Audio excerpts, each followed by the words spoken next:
Hello people of the tube and welcome back to another review. So I reviewed the first two Re-animator movies. It's time to review the third one. Beyond Re-animator, the film itself came out 13 years after the second one. 13 years! I don't know who the fuck thought it would be a good idea to make the third film come 13 years after the fact. But obviously it wasn't that great of an idea, because 13 years later, not many people are hoping for a third Re-animator movie. Not many people are hoping for a third anything at that point.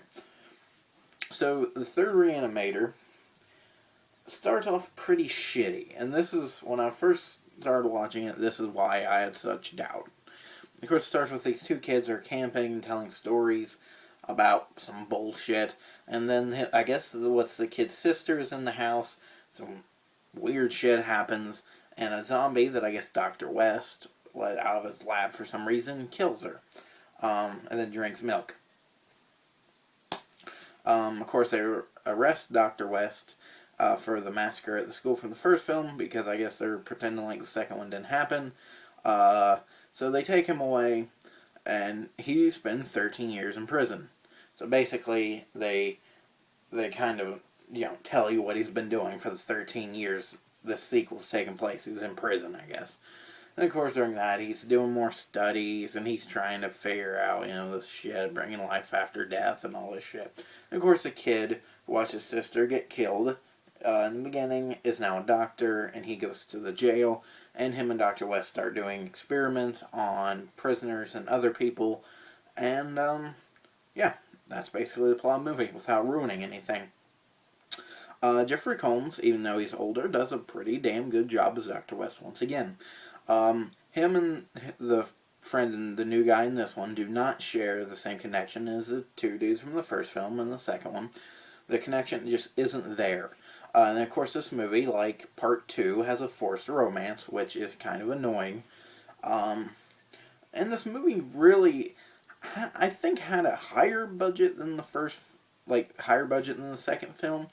But oddly enough, it feels like it was really cheap. Like, it's really cheaply made. The special effects were, of course, more CG than practical, like the first film and the second film were. And that was kind of bullshit. Because Re-animator always has had practical special effects, and they were always good. Same with, a lot of other 80s horror films. And Part 3 should have had there were a bunch of practical effects, but they didn't look that great. Like I said, the movie was kind of downgraded, but yet somehow upgraded at the same time. It was really weird. Of course, like I said, the plot, to me, the whole prison situation is kind of stupid, especially since Dr. West died at the end of the first one, and then he died at the end of the second one, but now he's in prison.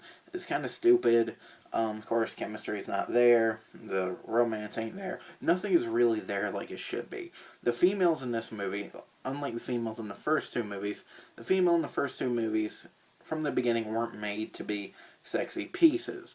They were just there for that one dude to fall in love with, which makes sense. Because I guess people think that if Dr. West and the dude from the first two films, Dean, are together a lot, I guess they think they're gay or some shit. I don't know. The fact that they had a better chemistry than the dude did with the chick is hilarious.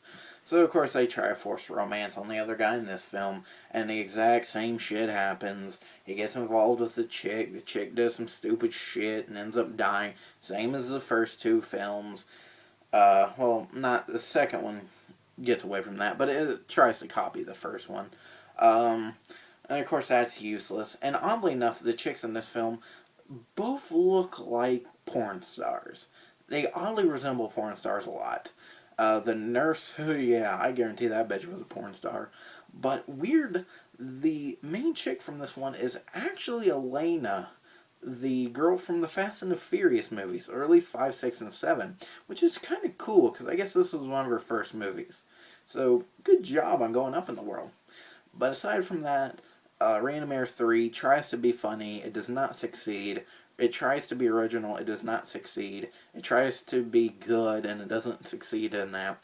And I'm going to hate to do this, because Beyond the Re-animator, 13 years too late, way past its prime, it is a thumbs down. Peace.